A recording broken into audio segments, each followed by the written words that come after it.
Daniel capítulo 9, verso 24 y hasta que termina el capítulo. 70 semanas están determinadas sobre tu pueblo y sobre tu santa ciudad, para terminar la prevaricación y poner fin al pecado y expiar la iniquidad, para traer la justicia perdurable y sellar la visión y la profecía y ungir al santo de los santos. Sabe pues y entiende que desde la salida de la orden para restaurar y edificar a Jerusalén hasta el Mesías príncipe habrá 7 semanas y 62 semanas. Se volverá a edificar la plaza y el muro en tiempos angustiosos. Y después de las 62 semanas se quitará la vida al Mesías, mas no por sí. Y el pueblo de un príncipe que ha de venir destruirá la ciudad y el santuario, y su fin será con inundación. Hasta el fin de la guerra durarán las devastaciones, y por otras semanas confirmará el pacto con muchos. A la mitad de la semana hará cesar el sacrificio y la ofrenda. Después, con la muchedumbre de las abominaciones, vendrá el desolador, hasta que venga la consumación y lo que está determinado se derrame sobre el consolador. Yo estoy consciente de que hay un sinnúmero de interpretaciones, muchas interpretaciones sobre Daniel capítulo 9. Una de ellas precisamente es que estamos esperando la semana número 70, porque si usted analiza el texto, la profecía se divide entre 7 semanas primero, 62 semanas luego y una última semana. Y en algunas escuelas de profecías pues han enseñado que esa última semana aún no se ha cumplido. Sin embargo, es mi propósito en este video de hoy hacer ver que ciertamente pienso que sí se ha cumplido, y es otra interpretación que he recogido de otras tendencias al respecto de la semana o de las 70 semanas del profeta Daniel. Porque yo pienso que estamos esperando acontecimientos que ya han ocurrido, lo cual nos mantienen confundidos esperando algo que ya no va a ocurrir, porque también he puesto mucho en mis pensamientos el hecho de que dicen que algunas cosas que ya se han cumplido se van a volver a cumplir. No, para mí no tiene sentido. Yo diría, pues, si algo ya se cumplió, se cumplió. Entonces eso nos puede hacer ver qué es lo que falta por cumplirse, si es que falta por cumplirse. Así que vamos a ir analizando, porque después de este estudio, estoy seguro de que van a ver la semana 70 desde otro punto de vista. Y si me permiten, yo aún sigo un poco mal con la garganta, por lo que tengo que ayudarme con un guarapo, decimos en mi país. No sé, en el que esté viendo este video, pues cómo le llaman ustedes, una bebida caliente. Ok, vamos al versículo 25 para ir desglosando esto. Dice: sabe pues y entiende que desde la salida de la orden para restaurar y edificar Jerusalén hasta el Mesías príncipe habrá 7 semanas. Parece ser que hubo una orden, algo ocurrió 49 años antes, que son los primeros 7 semanas de la profecía, porque dice habrá 7 semanas, luego 62 semanas, que si las sumas te da un total de 69, y de último una semana, para un total de 70. Ahora bien, pasan estos 49 y se emite otro decreto, aunque yo quiero hablarles de los distintos decretos antes de hablarles de este último. El decreto de Ciro el Grande ocurrió en el 538 a.C. y permitió a los judíos regresar y construir el templo. Eso lo puedes comprobar en el libro de Esdras, capítulo 1, versos 1 al 4. Puedes leer todo el capítulo si quieres. Darío I, en el 520 a.C., confirmó el decreto de Ciro el Grande, para continuar la obra del templo. Eso lo puede, para continuar la obra del templo, por supuesto, además de otras cosas. Esdras, capítulo 6, versículos 6 al 12. Y aquí entra en el escenario político de entonces Artajerjes I. Ocurrió en el 457 a.C. y dio autoridad a Esdras para establecer la ley y restaurar el orden en Jerusalén. También Artajerjes I, en el 444 a.C., autorizó a Nehemías a reconstruir los muros de Jerusalén. Eso lo puedes comprobar en Nehemías capítulo 2, versículos 1 al 8. Ahora bien, quiero concentrarme en el decreto del año 457 a.C., porque se considera que este es el punto de partida para el conteo de esta profecía, para el conteo de los 69 años. Ahora bien, el ángel le dice que desde la salida del mandato hasta el Mesías pasarán 7 semanas más 62 semanas, es decir, 69 semanas, por un total de 483 años. Si sumamos 483 años a 457 cuando fue emitido el decreto, llegamos al año 27 después de Cristo. Debo hacer un paréntesis aquí. 1.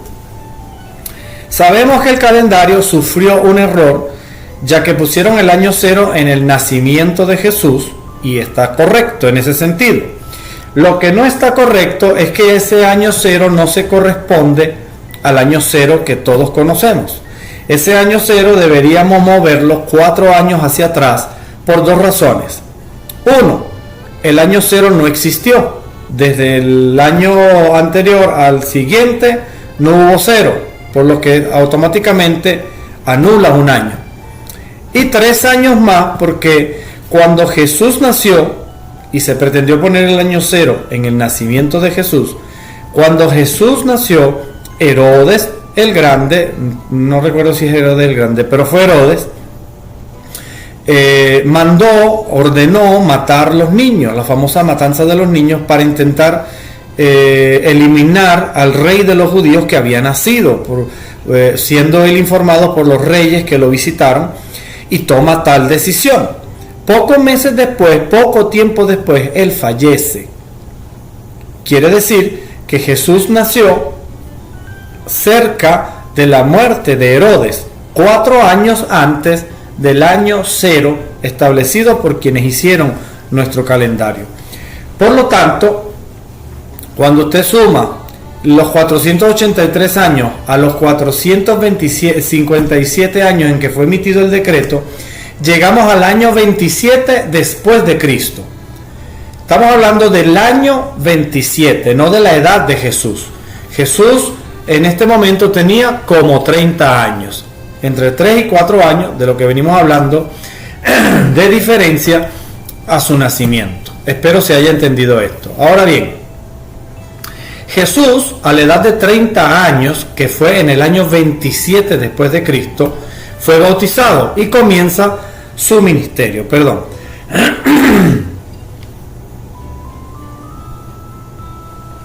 Es bien incómodo esto, pero es lo que hay. Eso puedes verlo en Lucas capítulo 3, versículo 1 al 3 y en el versículo 21 y 22. Es este momento donde Jesús es ungido por el Espíritu Santo cumpliendo la profecía. Vámonos a la Biblia. Vámonos aquí, dice verso 25. Sabe pues y entiende que desde la salida de la orden para restaurar y edificar para edificar a Jerusalén hasta el Mesías príncipe habrá 7 semanas y 62 semanas. Se volverá a edificar la plaza y el muro en tiempos angustiosos. Ahora bien, dice en el versículo 26, y después de las 62 semanas se le quitará la vida al Mesías. Fíjese esto. Estamos contando 7 semanas más 62 semanas para un total de 69 semanas. Y hemos contado cómo transcurren las 7 semanas más las otras 62 semanas, y dice en el versículo 26 que le será quitada la vida al Mesías. ¿De cuál Mesías estamos hablando? ¿Y en qué tiempo? ¿En qué línea de tiempo de la semana 70 está ocurriendo esto? Muy fácil. Si las 69 semanas se están cumpliendo en el momento de su bautismo, todos sabemos que 3 años después, 3 años y medio después, Jesús fue crucificado. Quiere decir que ya estamos entrando en la semana número 70. Esa última semana que estamos esperando, en realidad se cumplió en ese momento. Y lo podemos comprobar con la misma escritura en este mismo texto. En el versículo 27 dice: y por otra semana confirmará el pacto con muchos, y a la mitad de la semana hará cesar el sacrificio y la ofrenda. Algunas personas predican de que va a existir un tercer templo, y yo les animo a escuchar otro video que tengo publicado donde sugiero la posibilidad de que no vaya a haber un tercer templo. Ahora bien, dice la palabra aquí que estamos leyendo que por otra semana confirmará el pacto con muchos. Algunos pretenden hacer creer que quien confirmará el pacto con muchos es ese famoso anticristo, el cual tampoco lo veo en toda la Biblia. Pero en realidad quien confirma el pacto es Jesucristo, y es el pacto de la salvación por gracia al mundo a través de Jesucristo. Es el pacto que Dios hace en Jesús con muchos. También dice ese mismo texto, estamos hablando de Daniel capítulo 9, versículo 27, que a la mitad de la semana hará cesar el sacrificio y la ofrenda. Justo en la mitad de esa semana número 70, estamos hablando después de la semana número 69, dice que le será quitada la vida al Mesías, y dice que por 3 años y medio o por 3 días y medio, la mitad de la semana, dice a la mitad de la semana hará cesar el sacrificio. ¿Por qué hará cesar el sacrificio? Sabemos que antes de Jesucristo se hacían sacrificios en el templo, pero Jesucristo vino a eliminar esos sacrificios porque Él es el Cordero de Dios que quita el pecado del mundo. Con su sacrificio fue único y suficiente para salvarnos, para librarnos de la ira de Dios, y ya no hacía falta sacrificios. Por eso le pone fin al sacrificio y a la ofrenda. Y concluye el texto diciendo: después con la muchedumbre de las abominaciones vendrá el desolador hasta que venga la consumación y lo que está determinado se derrame sobre el consolador. Quiero hacer un pequeño paréntesis aquí. Usted se estará preguntando dónde están los otros 3 días y medio que faltan para concluir entonces la semana 70, con su permiso.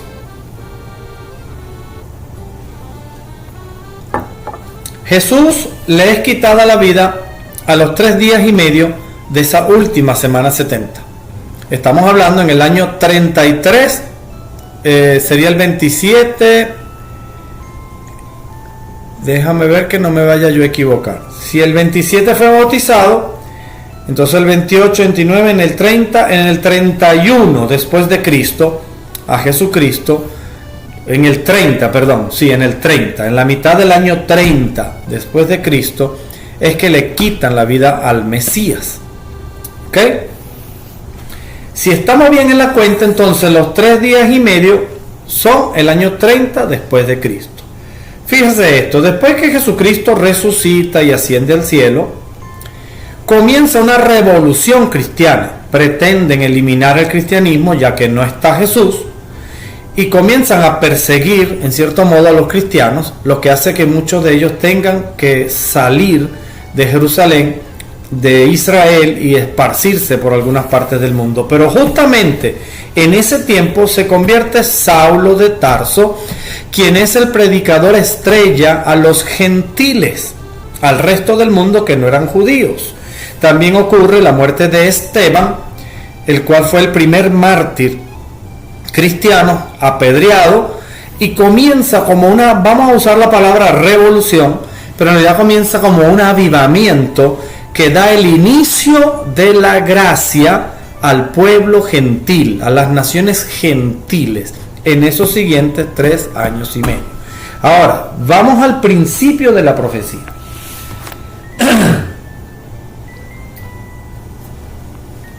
Capítulo 9, versículo 24, dice: 70 semanas están determinadas sobre tu pueblo y sobre tu santa ciudad. Ahí no está diciendo sobre el mundo, sobre el resto de las naciones, no. Esta profecía es para el pueblo de Daniel, y el pueblo de Daniel es Israel. Y dice claramente: sobre tu pueblo y sobre tu santa ciudad.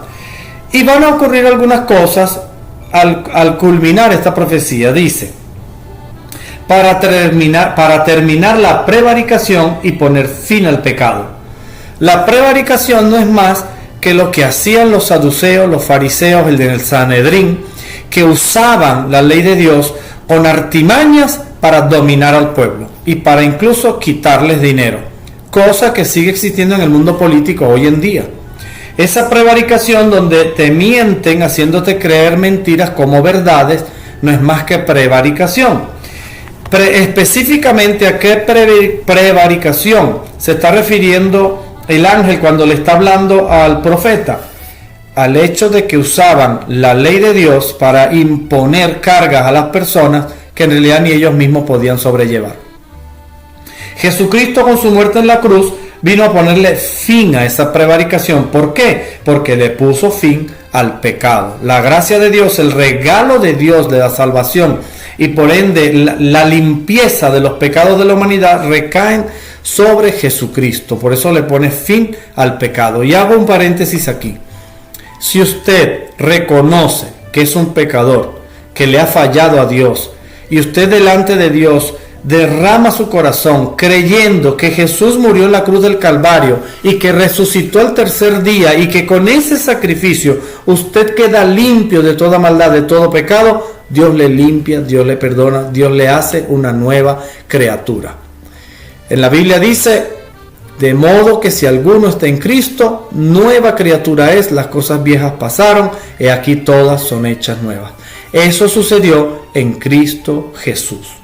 Por lo tanto, se cumple la profecía en Jesucristo cuando dice ponerle fin al pecado y expiar la iniquidad, que incluye más o menos el pecado, y en la iniquidad incluye también todos los pecados que vamos a cometer, los que hemos cometido, los que estamos cometiendo y los que vamos a cometer. Toda iniquidad es limpiada en la cruz del Calvario, para traer la justicia perdurable y sellar la visión y la profecía y ungir al santo de los santos. Con su permiso.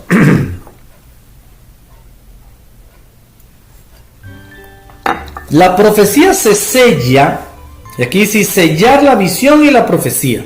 Sellarla es que en aquellos entonces los escritos eran en pergamino, como un rollito. Ellos lo enrollaban, le ponían un chorro, vamos a decir, de cera, y el rey con un anillo sellaba el empate donde terminaba el rollo, y ese rollo ya no se podía abrir hasta que llegara a su destino cuando era una misiva. En este caso, el Señor está diciendo claramente que es para sellar la visión y sellar la profecía. Quiere decir, se cumplió, la enrollamos, le ponemos la cerita y Dios le puso un sello. ¿Ok? Le puso un sello. Y ungir al santo de los santos. El santo de los santos es Jesucristo. Ahora bien, ¿quién es Jesucristo? La palabra dice que Jesús existió desde antes de la fundación del mundo.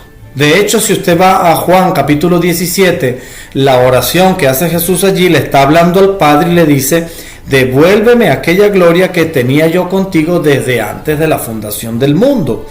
Quiere decir que Jesús, y por nombrar un solo texto, hay muchos otros, ¿no? Sin embargo, Jesucristo sabemos que existió desde antes de la fundación del mundo. Este ser, dice la palabra, que no escatimó ser Dios como cosa a que aferrarse, y se hizo hombre para venir a nuestro nivel, vamos a decirlo en estas palabras, y morir, y una muerte cruel, de cruz, sin cometer pecado incluso. Usted se preguntará, pero ¿cuál es el objetivo de esto?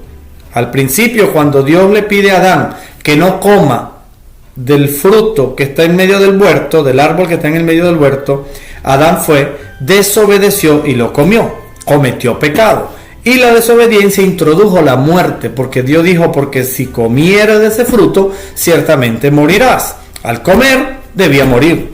Lógico. Cuando Jesús viene, no comió del fruto prohibido. Fue una persona honesta, correcta, sincera, perfecta, pura, limpia, sin pecado. Por lo tanto, no merecía morir. Merecía la vida eterna sin morir. Ahora bien, Él decide entregar su vida para expiar nuestros pecados.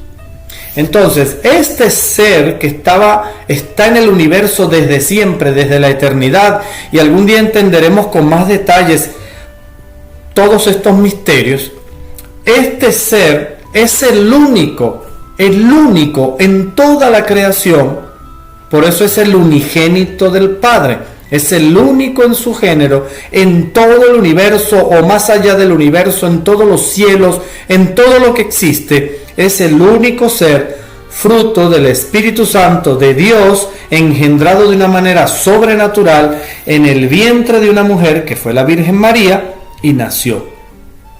Entonces, este especial personaje que es Jesús es ungido en el momento de su muerte, precisamente cuando va al bautismo, que el Espíritu Santo desciende en forma de paloma y Dios dice a través del Espíritu Santo: este es mi Hijo amado, en él tengo complacencia.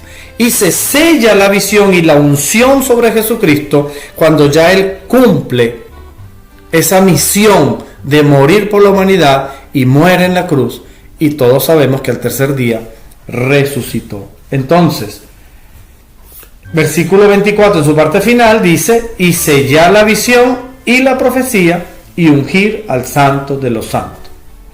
Ahora bien, estamos claros en que en ese momento fue ungido nuestro Señor Jesucristo como el Santo de los Santos.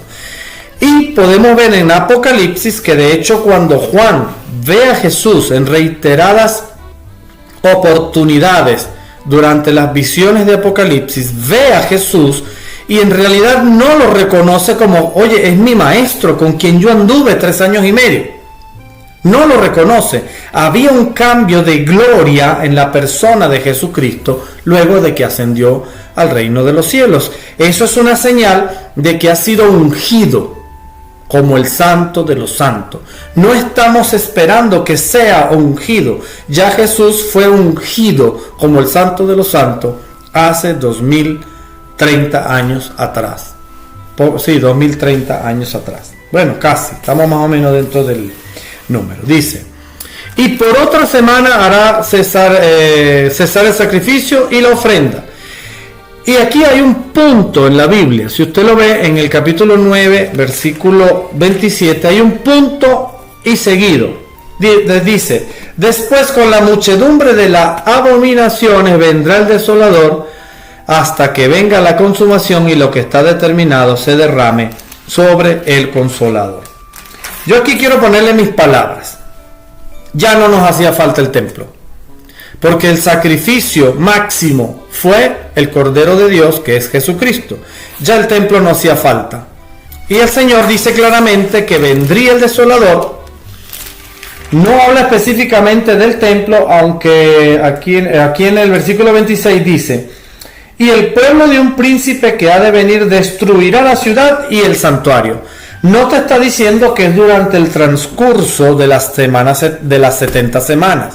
Te está diciendo: y después de las 62 semanas se le quitará la vida al Mesías, mas no por sí. Y el pueblo de un príncipe que ha de venir, te está hablando del futuro, destruirá la ciudad y el santuario, y su fin será con inundación, y hasta el fin de la guerra serán las devastaciones. Quiero hacer un pequeño paréntesis en esta palabra inundación, porque estuve investigando y yo decía: bueno, si esta semana 70 se cumplió en el tiempo de Jesucristo, entonces tiene que haber registrada una inundación. Y no conseguí ninguna inundación registrada en ese tiempo.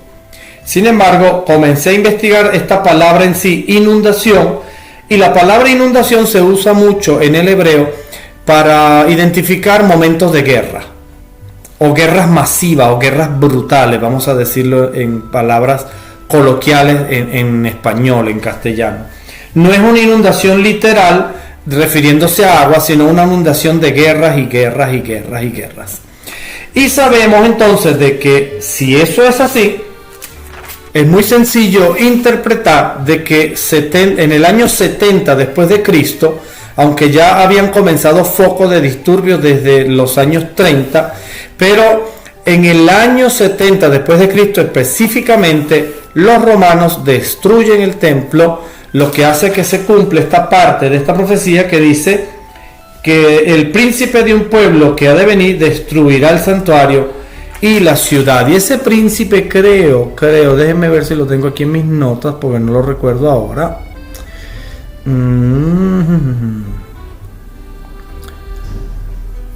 No recuerdo quién fue. Creo que yo sé que Antíoco Epifanes no, porque fue antes, en el 167 antes de Cristo, fue eso.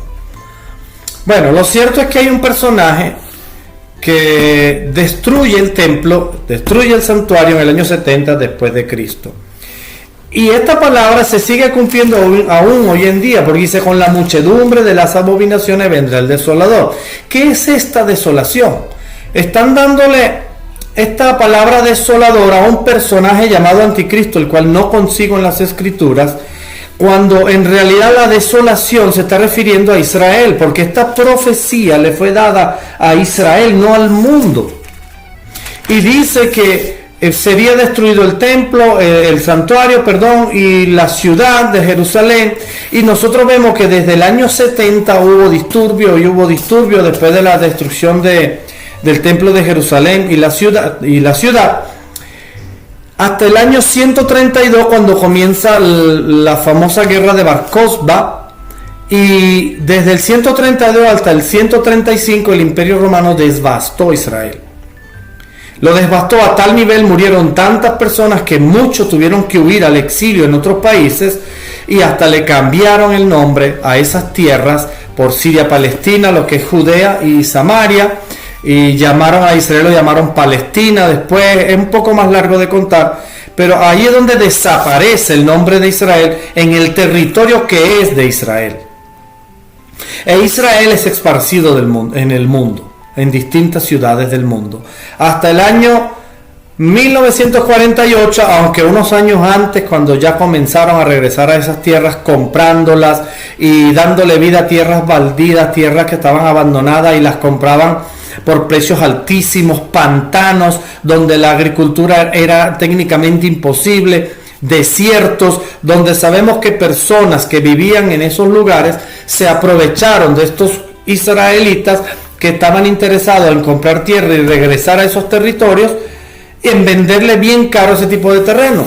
Sin embargo, pues por el favor de Dios lograron volver cultivables esas tierras y transformaron esos pantanos en oasis, reales oasis, y así fue avanzando y avanzando la reconstrucción nuevamente, tal como lo dice la Biblia, que regresarían a su territorio. Y para no hacérselo tan largo, hasta el sol de hoy vemos cómo Israel ha resurgido. Sin embargo, la devastación, las inundaciones de guerra han sido desde el año 0, vamos a decirlo así, o desde el año 70 después de Cristo hasta hoy en día. Todos esos pueblos, todos esos países alrededor, una vez es uno, otra vez otro, una vez un grupo terrorista, otra vez otro, pero siempre hay focos de guerra y nunca se mantiene una paz estable dentro del territorio de Israel. Y dice que esa desolación habrá muchedumbre de ella. ¿Hasta cuándo? Hasta que venga la consumación y lo que está determinado se derrame sobre el desolador. Y déjenme decirle, eso está pronto a suceder. Todo este movimiento que estamos viendo de guerras, ahora parece ser que los Estados Unidos se va a posicionar de Gaza, y pueda que lo haga y logren desplazar a los palestinos de Gaza. Yo no estoy hablando de los palestinos como gentilicio en sí, sino a grupos de personas extremistas que están mezclados entre los palestinos, de los cuales los mismos palestinos son víctimas, pero sin embargo las guerras son así y van a ser desplazados. Pueda que venga una paz ficticia sobre Israel, pero en realidad estamos como los dolores de parto que dice las Escrituras, esperando ya el desenlace final para saber qué va a suceder con este pueblo. Y esta generación lo va a ver. Si usted ve videos anteriores que he publicado, estamos transcurriendo el último cincuentenio del último jubileo que se cumplirá en el año 2029. En estos 4 años que siguen veremos cosas interesantísimas y no tienen que ver con la semana 70. La semana 70 se ha cumplido y concluyó en el año 33 después de Cristo. Estamos esperando otras profecías y muchas de ellas ya se han cumplido, otras se están cumpliendo y las que faltan por cumplirse se van a cumplir muy pronto en esta misma generación. Así que yo les animo a ver estos videos. Vamos a estar estudiando otras interpretaciones y de todas estas interpretaciones poder sacar un punto en común que nos acerque a la verdad. El tiempo está cerca, mas no la semana 70.